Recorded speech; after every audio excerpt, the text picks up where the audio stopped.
पंढरीच्या देवराया दंडवत तुझ्या पाया प्रथम नमन करू गणनाथा उमा शंकराची सुता चरणावरी ठेवणी माथा साष्टांगी आता दंडवत दुसरी वंदुसार जा जे चतुराननाची आत्मजा वाक्य सिद्धी पावी जे सहजातीच्या चरण वजा दंडवत आता वंदो देव ब्राह्मण जंचनी पुण्य पावन प्रसन्न होणी श्रोते जनतया माझे दंडवत आता वंदरंग भूमिका कीर्तने उभे होती लोका टाळ मृदंग श्रोते देखातया माझे दंडवत ऐसे नमन करुणी सकळा हरी कथा बोली बोबड्या बोला ज्ञानी म्हणून या पुल्या बाळाचा नवे सकळा नामा म्हणे मस्तक हे पायावरी मस्तक हे पायावरी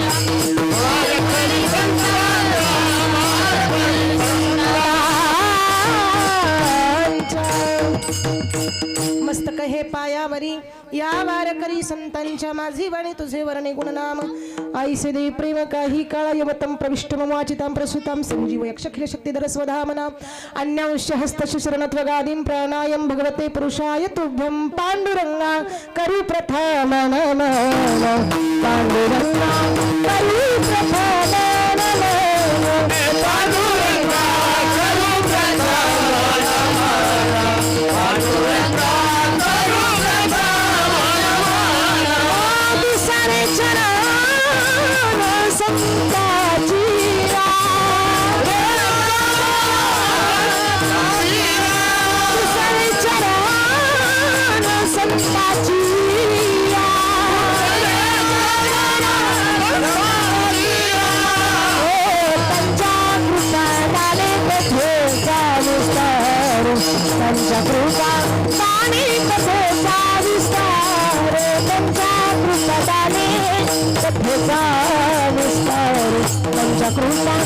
करी प्रथम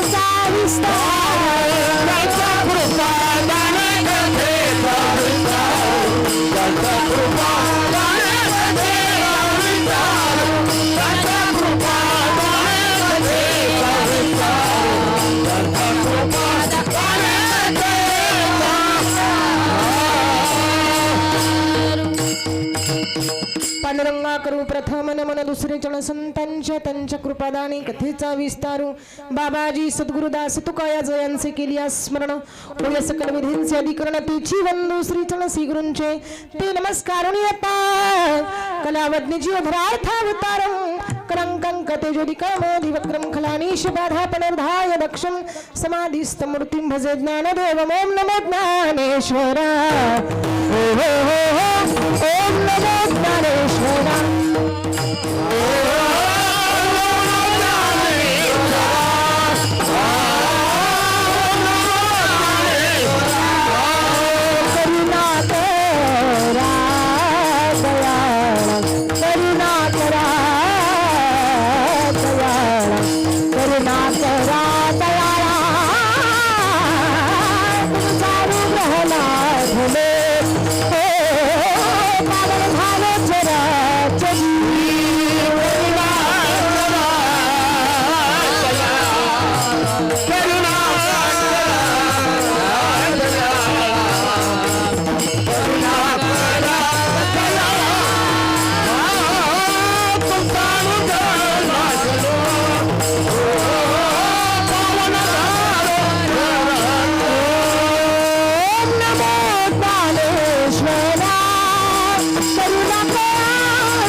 बदलो पावन झालो चराचरी मुक्ति कहे गोपाल से मेरी मुक्ति बताओ ब्रिज रजोर मस्तक लगे मुक्ति मुक्त हो जाए श्री राधा मेरी स्वामिनी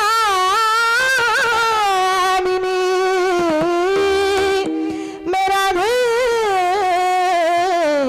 जी को दास जन्म जन्म में ही दीजिए श्री वृंदावन वास जय जय श्री राधा रमन जय जय नवल किशोर जय गोपी चित्त चोर प्रभु जय जय माखन चोर विठ्ठला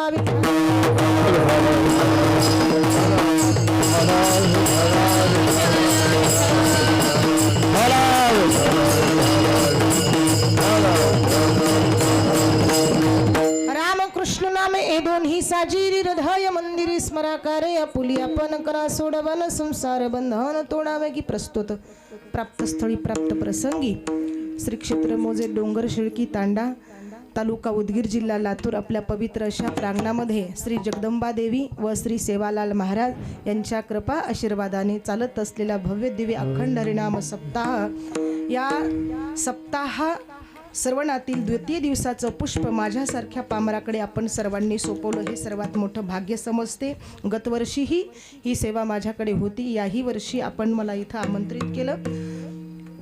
सेवेसाठी निवडलेला अभंग संत श्रेष्ठ महावैष्णव एच यावत भूतलावर जन्माला आलेल्या जड जीवांचा उद्धार करण्यासाठी आपला देह अखंड जिजविणारे, ज्यांनी स्वतःच्या संसाराचा विचार न करता जगाचा संसार सुखाचा केला, वैराग्याची मूर्तिमंत पुतळे ज्ञानियांचे राजे साधकांचे मायबाप योगनिष्ठ तपोनिष्ठ ब्रह्मनिष्ठ माऊली ज्ञानोबाराय यांचा हा 3 चरणाचा उत्कृष्ट असा अभंग कीर्तन रूपी सेवेकरिता निवडलेला आहे. विठ्ठल विठ्ठल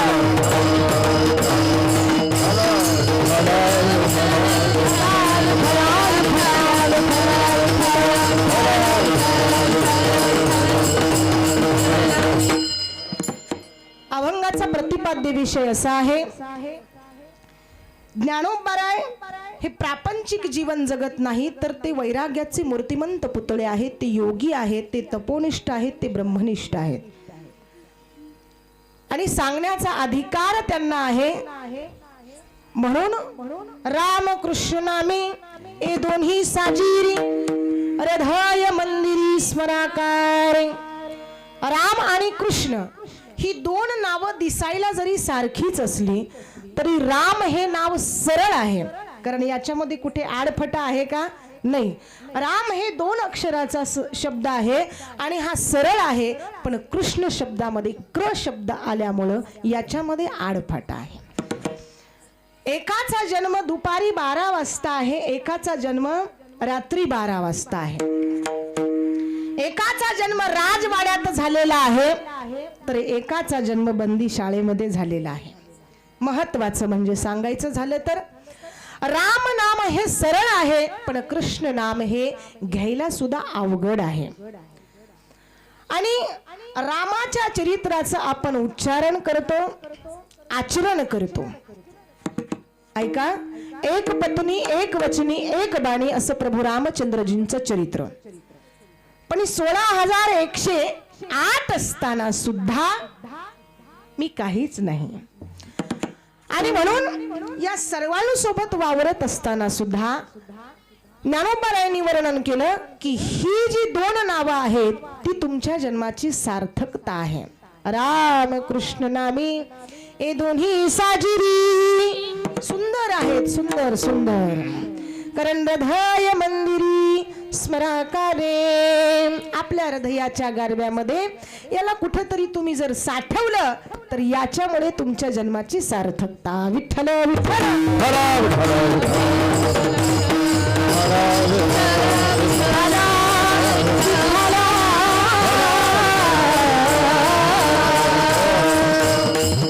महाराज, राम शब्दामध्ये अनेक कालांतरानं पाहायला गेलं तर कुठेही आम्हाला काही वाईट दिसून येत नाही. आचरणशील असं प्रभू रामचंद्रजींचं चरित्र.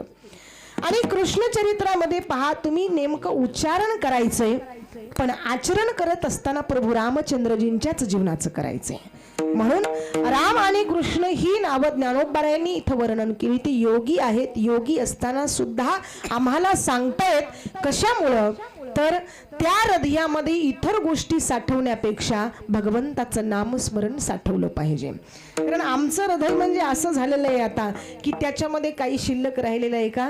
नाही महाराज. इतका संसार व्यापून भरलेला आहे की याच्यामध्ये भगवंताला जागाच राहिलेली नाही. पण भगवंताला जर जागा द्यायची असेल तर विठ्ठल जडी स्थळी भरला, रीता ठाव नाही उरला, रीता ठाव नाही उरला, रीता ठाव नाही उरला.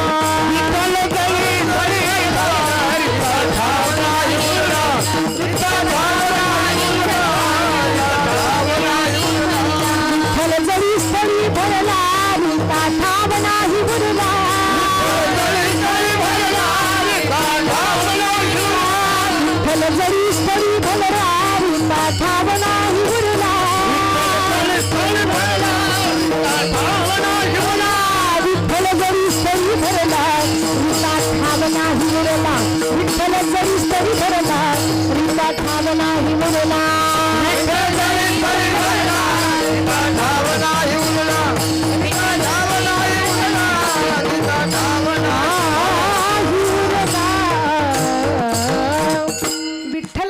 स्थळी भरला, रीता ठाव नाही उरला.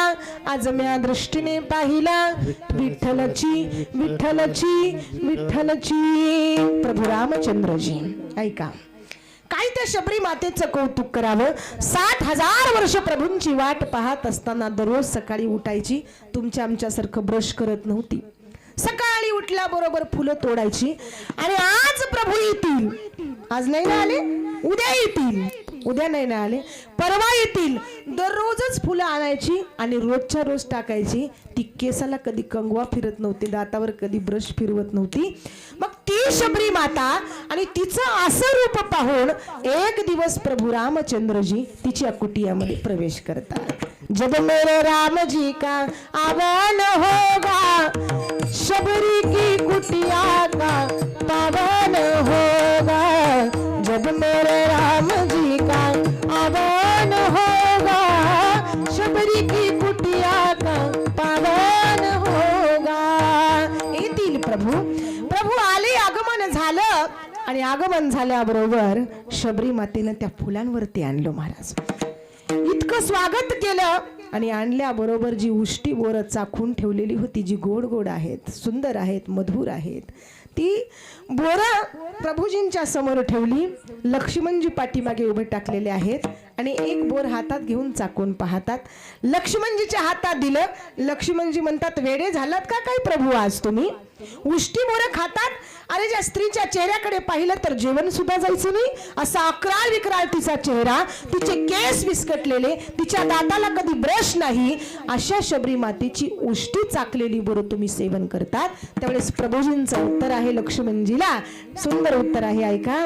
अरे लक्ष्मणा, ज्या उष्ट्या बोरामध्ये गोडी आहे ती जे आपूट बोर असतं, अख्खं बोर असतं, त्याच्यामध्ये गोडी राहिलेली नाही. म्हणजे चाकलेल्या गोरामध्ये इतकं प्रेम आहे, तितकं जे प्रेम आहे ते आपूट बोरामध्ये राहिलेलं नाही. तसं संतांचं प्रेम जगत कल्याणाकरिता आहे, स्वतः करिता संत जगत नाहीत. विठ्ठल विठ्ठल.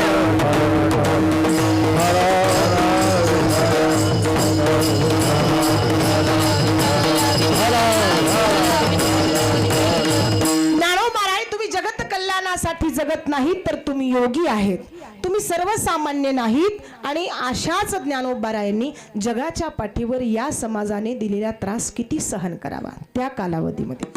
आज हजारोंच्या संख्येनं माझ्या अलंकापुरीच्या स्थानावर जे वारकरी जाऊन आज आनंदाच्या नावाचा जयघोष करतात, आज हजारोंच्या संख्येनं त्या ज्ञानोबारायांच्या नावाचा जयघोष करतात. पण त्याच कालावधीमध्ये माझ्या ज्ञानोबारायांना किती त्रास सहन करावा लागला.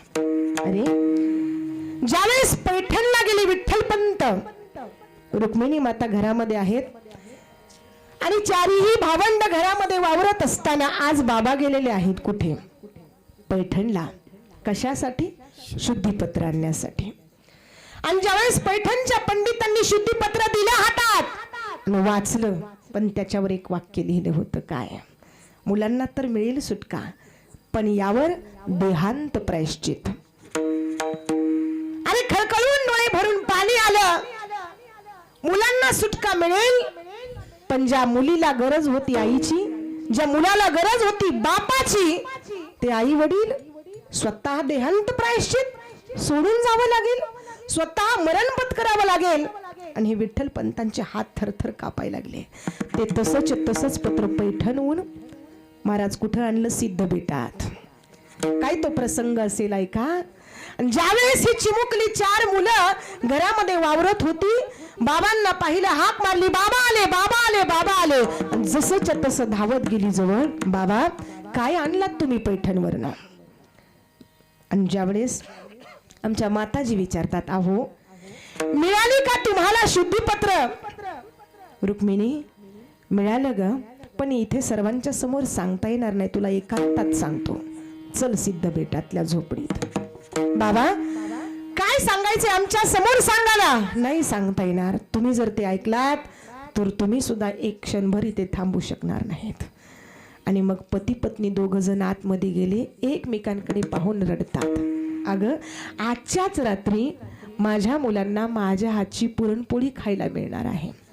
उद्यापासनं मी माझ्या मुक्ताईला पाहू शकणार नाही, उद्यापासनं मी माझ्या ज्ञानाला पाहू शकणार नाही, उद्यापासनं मी माझ्या सोपानाला पाहू शकणार नाही, कारण मला स्वतः प्राण त्याग करायचा आहे. विठ्ठल पंत रुक्मिणी मातेच्या हातात ते पत्र ठेवतात आणि पत्र ठेवून डोळ्यामधल्या जे अश्रूच्या धारा आहेत त्या धारा गच्च पकडून धरतात. रडावं तर या ठिकाणी रुक्मिणी आपल्याला देहांत प्रायश्चित घेऊन येणार नाही. रुक्मिणी अगं एखाद्या वेळेस मायेचा हात माझा नसला तरी चालेल, पण आईचा मात्र पाहिजे ग रुक्मिणी, आईचा पाहिजे. कारण पहाटेच्या वेळेस 5 वाजता मुक्ताबाई उठायची आणि रुक्मिणी मातेच्या ओठीमध्ये येऊन रडायची. आणि जसं हांबरून रडायची, तिचं रडणं ऐकून रुक्मिणी माता त्या मुलीची सांत्वना करायची. मग आज जर तिची आईच मरण पावली तर त्या मुक्ताबाईला छोट्याशा कोणाची कुशी दिसणार. आणि मग एकमेकाकडे पाहून रडत असताना विठ्ठल पंत म्हणतात, अगं माझा प्राण गेला तरी चालेल रुक्मिणी, पण तू मुलासाठी जगलं पाहिजे. नाही हो, तुम्ही प्राण त्याग करणार आणि मी मग कोणाकडे पाहून जीवन जगायचं? मी सुद्धा इथे थांबणार नाही. रुक्मिणी माता म्हणते, अहो मी सुद्धा तुमच्या बरोबर देहांत प्रायश्चित घेणार. ठीक आहे रुक्मिणी, असं म्हणतेस ना, चालतंय. आणि त्याच दिवशी पुरणपोळींचा स्वयंपाक केला. माई लेकरांनी सर्वांनी एकत्रित बसून खाल्ला. आणि दुसऱ्या दिवशी बाबा आपल्याला दिसणार नाहीत हे मुक्ताबाईला माहिती नव्हतं. मुक्ताबाई किती प्रेमाने ती पोळी खात असेल बघा. कारण आमच्याकडे या भागात मांडे भेटत नाहीत, पण त्या भागामध्ये सुंदर मांडे भेटायचे. आणि इतक्या प्रेमाने मुक्ताबाई, सोपान काका, निवृत्तीनाथ आणि माझे ज्ञानदादा ती पोळी चाखत चाखत खात आहेत. आणि दुसऱ्या दिवशी मात्र आपले आई वडील सोडून जाणार आहेत.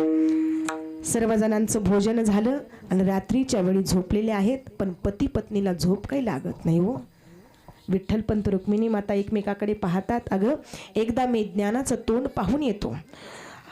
ज्ञानाचं तोंड उघडून पाहिलं, निवृत्तीचं तोंड उघडून पाहिलं, जसंच्या तसंच तोंडावरती अंथरून ओढलं आणि हंबरडा फोडत रुक्मिणी माता विठ्ठल पंत एकमेकाकडे पाहतात. जावं लागेल, वेळ झालेली आहे. पहाटेचे 4 वाजले. आणि एक पत्र लिहिलं, त्या कोऱ्या कागदावरती शब्द लिहिले, निवृत्ती आणि सर्वात मोठा तू आहेस, सगळ्यांची काळजी तुला घ्यावी लागेल. माझ्या मुक्ताला तुझ्याशिवाय कोणी नाही. सगळ्यांची काळजी घेता घेता मुक्ताकडे तू पहा. कधी भूक लागली ना तर ती रडत असते, आई आई म्हणत असते, पण तिची आई आज या विश्वामध्ये राहणार नाही. निवृत्ती तुलाच आई बनायचंय, तुलाच बाप बनायचंय आणि या सगळ्या लेकरांचा सांभाळ करायचा आहे. आणि मग विठ्ठल पंत आणि रुक्मिणी माता देहांत प्रायश्चितासाठी निघून गेले.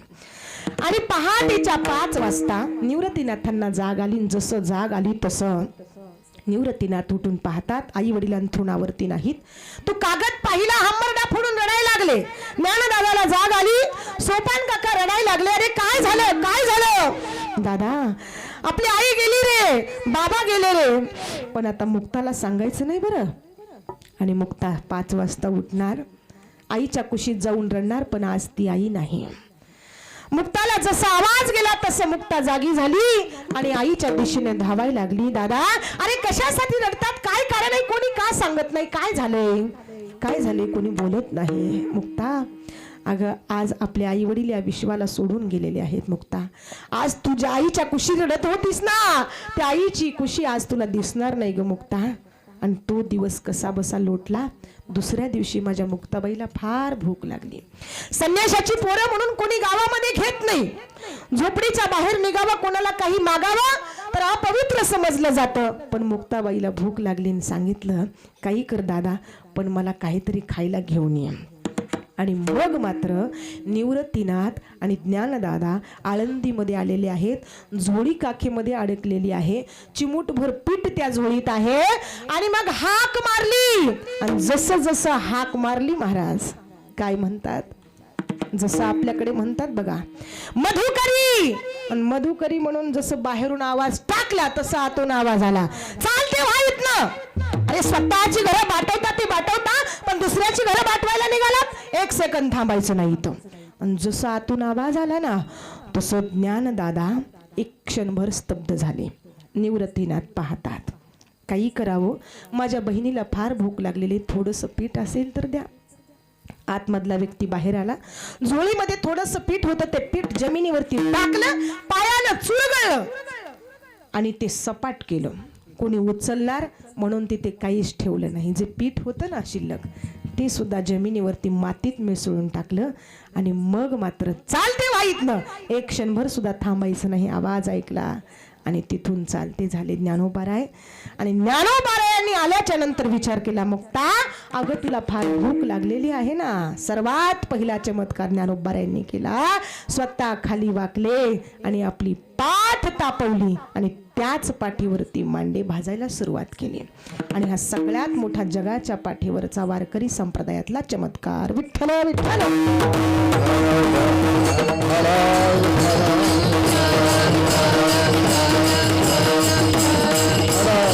लालभुंद झालेली ती पाठ आणि त्या पाठीवरती ज्ञानोबारायांच्या मुक्ताबाई मांडे भाजायला लागल्या. खापर सुद्धा भेटू दिलं नाही. खापर सुद्धा. इतका त्रास द्यावा या समाजाने, पण तरी सुद्धा माझ्या ज्ञानोबारायांनी या लोकांचा उद्धार करावा. मग जगाच्या पाठीवर ज्ञानोबाराय किती श्रेष्ठ, किती श्रेष्ठ दादा, किती श्रेष्ठ. योगी पावन मनाचा, योगी पावन मनाचा,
साहे अपराध जनाचा. सहन करतात तीच संत असतात दादा. आणि इथं ज्ञानोबारायांनी ती तप्त असलेली पाठ सहन केली. मग तिथे त्रास झाला नसेल का? त्रास झाला महाराज. आणि तो सगळ्यात मोठा चमत्कार. आणि एवढं सहन होईन असं झालं म्हणून ज्ञानदादा त्या जगताचा धिक्कार करायला लागले. अरे या विश्वासाठी मी एवढं करावं? स्वतःसाठी मागितलं जातं काही वेळेस त्याला भीक म्हणतात. इतरांसाठी मागितलं जातं काही वेळेस त्याला दान म्हणतात. पण ज्ञानोबारायांनी या विश्वासाठी मागितलं त्याला केवल पसाय दान म्हणतात. जे खळांची व्यंकटी सांडो तया सतकर्मी रती वाढो भूता परस्परे पडो मैत्र जीवांचे. ज्ञानोबाराय ज्ञानाचा सागर तर आहेच, पण ज्ञानोबारायांमध्ये ते सामर्थ्य आहे. कोणतं महाराज? रेडामुखी वेद बोलविला, गर्वध्वजांचा हरविला, गर्वध्वजांचा हरविला, गर्वध्वजांचा हरविला.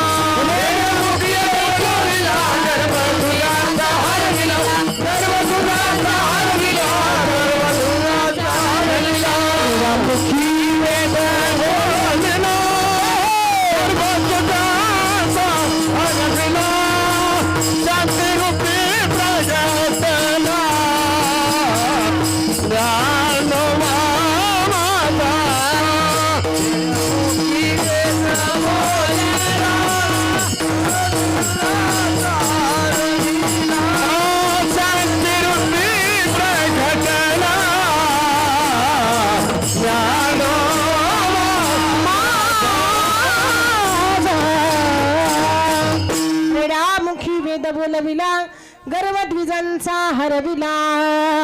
आतमध्ये जाऊन बसले, झोपडीचा दरवाजा बंद केला आणि मुक्ताबाई बाहेरून ठोठावतात दरवाजा. दादा, अरे मला माहित आहे आज तुझ्या झोळीत कोणी पीठ वाढलं नाही ना, पण संत बनलास तुला सहन करावं लागेल. संत तोची जाना जगी, दया क्षमा ज्यांचे अंगी, लोभहंता मना जगी विरक्त तोची जाना. अरे आम्ही सांगणारे कोण आहेत? कोणी कोणा सांगावे, सार जाणून घ्यावे. लढीवाळ मुक्ताबाई, जीव मुदल ठाईची ठाई, पण तुम्ही तारुणी विश्वतारा, ताटी उघडा ज्ञानेश्वरा. आणि मुक्ताबाई जसं हे वाक्य बाहेर काढते तसं ज्ञानोबाऱ्या झोपडीचा दरवाजा उघडतात. मुक्ताबाईच्या चरणविंदावर मस्तक झुकवून सांगितलं, मुक्ता, अगं मी एवढा ज्ञानवान आहे ना, त्या ज्ञानाला जिवंत करण्याचं सामर्थ्य आज केवळ फक्त तुझ्यात आहे. विठ्ठल विठ्ठल.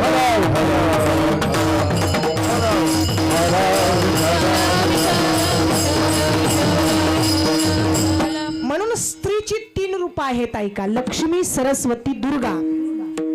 परिवार समृद्ध करण्यासाठी स्त्रीने लक्ष्मीचं रूप धारण करावं, मुलांना शिक्षित करण्यासाठी तिने सरस्वती व्हावं, आणि अन्याय आणि अत्याचार जर होत असतील तर तिने दुर्गेची भूमिका पार पाडावी. कारण नारी काल ही नारी होती, आज ही नारी आहे. अनाद निर्गुण प्रगट निभवानी, महिषासुर मर्दाना लागले, तापाची करामया झाडले, भक्ताला गोणी तावसी निर्वाणी. आईचा जोगदा जोगदा जोगदा, आईचा जोगदा जोगदा जोगदा,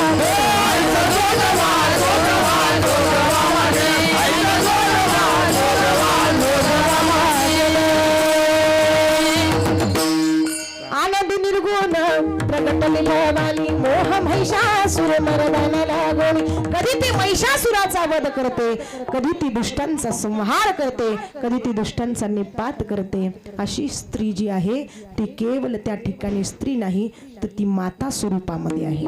म्हणून अहिल्या द्रौपदी सीता तारा मंडोदरी तथा पंचकन्या स्मरे नित्यम महापातक नाशनम. 5 स्त्रियांचं नुसतं नाव जरी घेतलं ना तरी महापातक झालेली पाप आणि त्या पापांचा नाश. विठ्ठल विठ्ठल.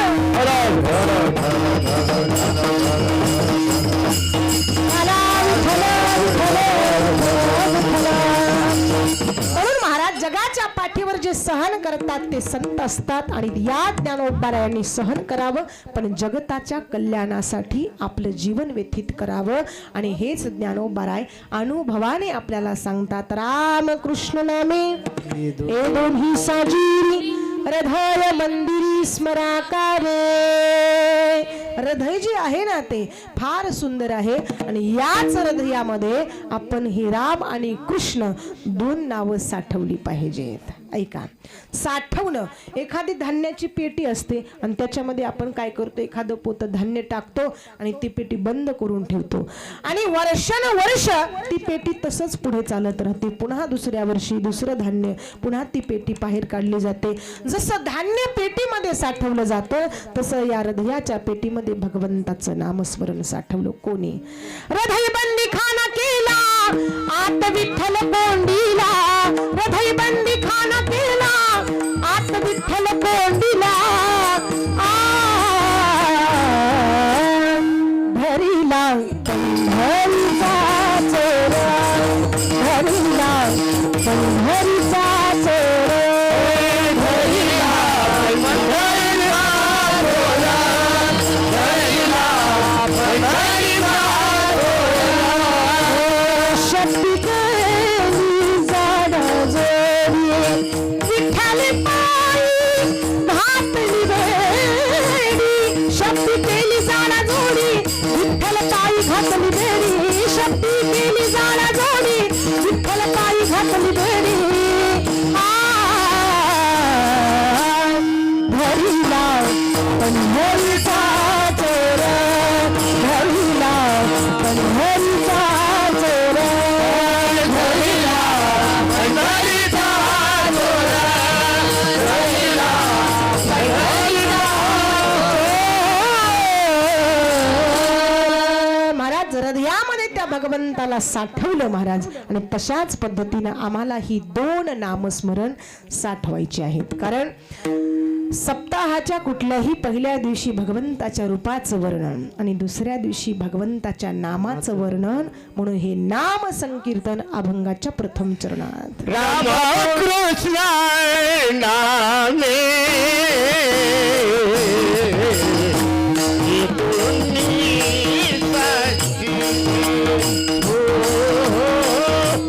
राम कृष्ण नामे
पहिल्या चरणात महाराज वर्णन करतात. राम कृष्ण नामे ए दोन्ही साजीरी नामस्मरण आणि हृदय मंदिरी स्मराकारे. या हृदयामध्ये 2 नावं साठवायची. सोपी आहेत महाराज, सोपी. ऐका, नावात फरक असतो बरं का. काही नावं एवढी अवघड असतात पण त्याच्यातून काही सार्थकता नाही. पण राम या नावामध्ये आचरणही दडलेलं आहे आणि या रामनामामध्ये उद्धार सुद्धा दडलेला आहे. कृष्ण हे नाव घ्यायला थोडंसं अवघड आहे, पण कृष्ण नावाचं नुसतं उच्चारण जरी केलं ना तरी जन्माची सार्थकता आहे. पुन्हा एकदा ऐका. रघुकुल रीती सदा चली आई, प्राण न जाई पर वचन न जाई. राम सिया राम जय जय राम. राम सिया राम जय जय राम. सर्वांनी टाळ्या वाजवा.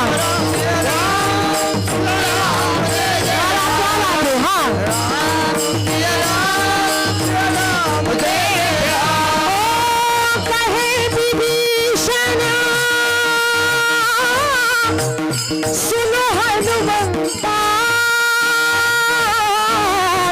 राम कृपा बिन बिन नहीं संता. राम सिया राम जय जय राम. राम सिया राम जय जय राम. हे राम सिया राम जय जय राम. राम सिया राम जय जय राम. राम सिया राम जय जय राम. राम सिया राम जय जय राम.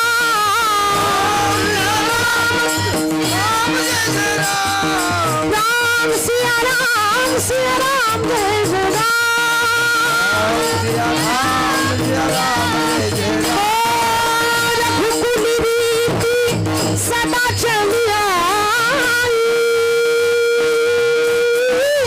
प्राण न जाई पर वचन न जाई.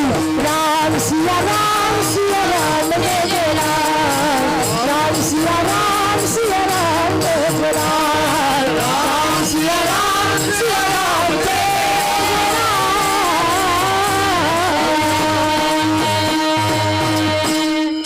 रघुकुल रीति सदा चली आई, प्राण न जाई पर वचन न जाई.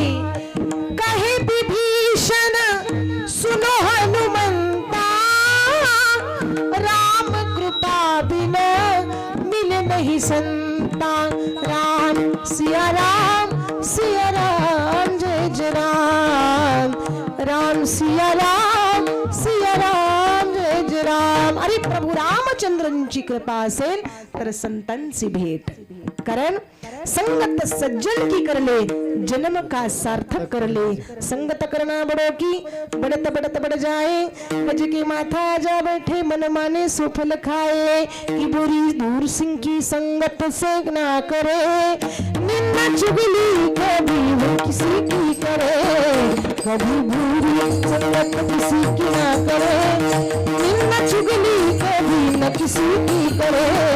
बुरी संगत से बुरी संगत की रंगत से दूर है, निंदा चुगली कभी न किसी की करे. महाराज, जर सकाळी उठल्या आम्ही जर लोकांविषयी वाईट विचार करत असू तर आमचं चांगलं होईल का हो?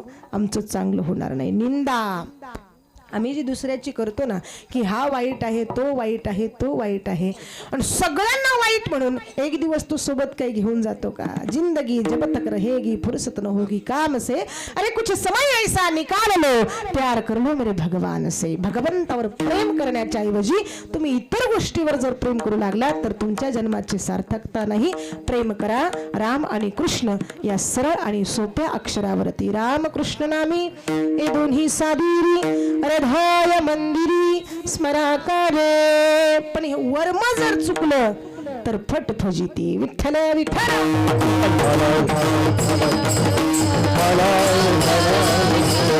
महाराज वर्म कसं चुकलं सांगून जाते काल्पनिक उदाहरण. नवीन लग्न झालेले जावई बापू. आता जावई बापूंचा थाटमाट तुम्हाला माहीतच असतो. नवीन लग्न झाल्याच्या नंतर सूट बूट घालून हजर, आणि आईला सांगितलं आई मला सासूरवाडीला जायचंय. कोणाकडे? पत्नीकडे. ठीक आहे, पण जात असताना बाळा तुला लवकर लवकर भूक लागते.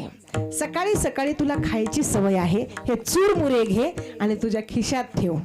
चुरमुरे लक्षात आले ना? चुरमुरे घे आणि तुझ्या खिशात ठेव.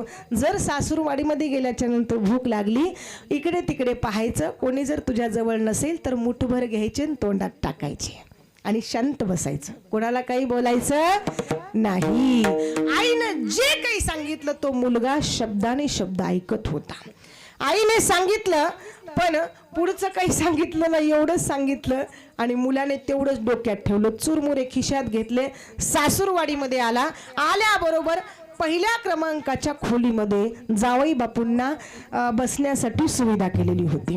आता जावई बापू आले म्हणल्यानंतर सासूबाईंनी सगळ्यांना सगळ्या आचार्यांना भोजनाचं आमंत्रण दिलं होतं. काय तो थाट माट महाराज, उदबत्त्याचा घमघमाट, बसायला चांदीचा पाट, सगळेच. आणि एवढे पाहुणे मंडळी आले होते. सगळीकडे आनंदी आनंद वातावरण. आणि सगळ्यांनी चहा घेतला आणि चहा घेतल्याच्या नंतर बाहेर गेले सर्वजण. आता या जावई बापूंना फार भूक लागली, विचार करू लागले आता नाश्ता कधी येईल, नाश्ता कधी येईल, नाश्ता कधी येईल म्हणून 12 वाजत आले पण नाश्ता काही आला नाही. याने विचार केला मुठभर चुरमुरे घ्यावे आणि तोंडात टाकावे. इकडे तिकडे पाहिलं. आता रूमच्या भोवती तर कोणी दिसत नव्हतं, खोलीच्या भोवती कोणी दिसत नाही म्हणून चुरमुरे घेतले आणि तोंडात घातले. तितक्यात सासरे बुवा दारात हजर. दरवाजा लोटला आणि आतमध्ये आले. जसं आतमध्ये आले तसं याचं तोंड फुगलेलं दिसलं. तोंड फुगलेलं दिसलं आणि एवढ्या मोठ्या मोठ्याने ओरडू लागले. काय झालं असेल जावई बापूंना? अचानक तोंड फुगलं. काय झालं असेल जावई बापूंना?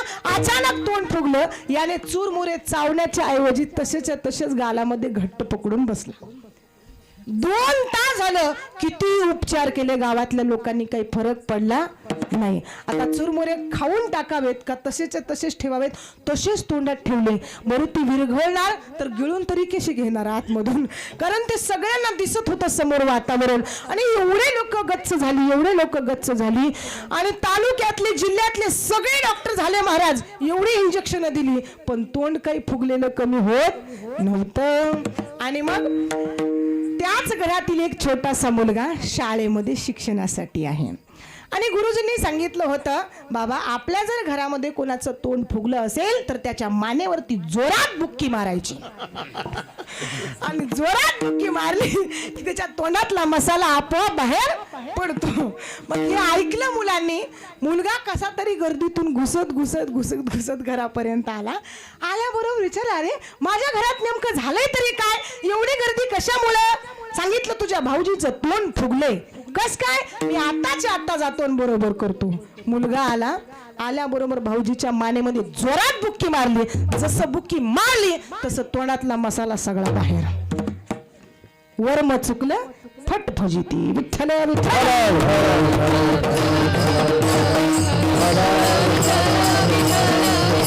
महाराज जीवन जगत असताना प्रत्येकाचं वर्म हे चुकत असतं म्हणून माणूस अधोगतीला जात असतो.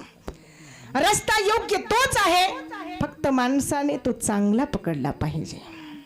आणि म्हणून याच्यातून जर सुटका करायची असेल तर न कोणावर विश्वास ठेवता केवळ भगवंतावर विश्वास ठेवा आणि तोच आपली सोडवणूक करणार. अभंगाच्या 2ऱ्या चरणात आपोली आपण करा सोडवण, आपोली आपण करा सोडवण, आपोली आपण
सोडवण